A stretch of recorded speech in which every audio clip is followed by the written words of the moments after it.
Bonjour mes lions, c'est Sophie qui fait ton tirage pour la semaine, pour lundi qui est à venir. En fait, chaque journée vibre en termes d'énergie astrologique et puis les lundis, en fait c'est pas vrai, voyons, les dimanches, c'est pour toi lion. Donc, en cette journée, qu'est-ce que tu as besoin de savoir pour ce qui est à venir dans ta vie? L'abondance est dans ta vie. Et puis, il n'y a plus le sentiment de guilt, de culpabilité, ni le sentiment de stress qui t'habite ou qui t'habitait possiblement. Une espèce de vague énergétique qui vient à toi en ce moment, qui te permet de concrétiser des actions et être dans ta pleine lumière. Donc, tu vois toutes les possibilités en ce moment qui s'offrent à toi. Donc, c'est peut-être possible aussi que tu aies des choix à prendre à travers ça. Mais je vois quand même qu'il y a deux énergies desquelles tu te détaches, pardon. Donc, la culpabilité, comme je disais, et le stress. En fait, c'est comme si pendant longtemps, tu t'es senti tellement coupable d'être toi-même ou d'être dans ta lumière que possiblement ça te stressait d'être pleinement qui tu es et ça bloquait l'abondance à entrer dans ta vie. Donc, Lion, pour ce qui est à venir, je t'invite à ne pas prendre d'élan trop impulsif afin d'être ancré dans le présent et ne pas être désillusionné. Oui, il y a plusieurs possibilités, mais prends ton temps d'aller à l'intérieur de toi pour entendre ta voix intérieure. Parce que ici, le 2 est à l'envers. Soit possiblement certaines émotions ou alignement par rapport à ta voix intérieure. Qu'est-ce que ma voix intérieure me dit?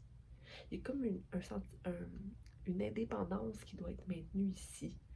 C'est peut-être en relation avec quelqu'un. Tu as besoin de maintenir une indépendance. Pas parce que la relation n'est pas bonne en soi, mais simplement parce que tu dois maintenir ton élan de créativité. Le numéro 3, hein? Ton élan de créativité te permet de concrétiser ton feu intérieur. Ton feu intérieur, c'est les actions que tu prends. Attention pour ne pas être jeté d'un côté ou de l'autre, parce que parfois quand il y a trop de possibilités, on dirait qu'on se perd un peu dans toutes ces possibilités-là, et le fait de se perdre là-dedans, ça nous retire d'une vague spontanée ou naturelle, et on perd l'harmonie de création. Donc, vois-toi plutôt comme étant un enfant qui va à l'aventure, à la découverte. Puis la découverte se fait une étape à la fois, une découverte à la fois. Ne sois pas trop dur avec toi non plus, ou ne laisse pas les autres te faire la morale, j'ai envie de te dire. Okay? Parce que ton expérience est propre à toi-même.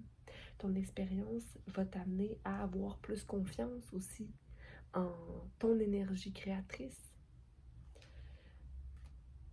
Peut-être que tu es en train de te déconditionner. Tu sais, tout à l'heure, je parlais de la culpabilité. Tu veux te défaire de la culpabilité ou du stress qui t'a longtemps habité. Possiblement que c'est relié à la mère, à ton côté maternel, à ton côté de vouloir prendre soin des autres, ou encore à l'énergie reçue de ta mère. Parce qu'ici, il y a la carte du conditionnement qui se présente. Et la carte du conditionnement veut simplement dire que ce qui fait notre force est que nous sommes différents des autres. On est unique en soi, même si le fait d'être humain nous rattache l'un et des autres. Et ne suit pas le courant. Ne suis pas ce que les gens voudraient normalement que tu suives. Suis vraiment ta voix. Et peu importe ce que les gens en pensent, tu sais ce qui fait vibrer ton cœur, tu sais ce qui fait vibrer ton énergie. Alors, lance-toi et je te dis bonne semaine les lions. Bye!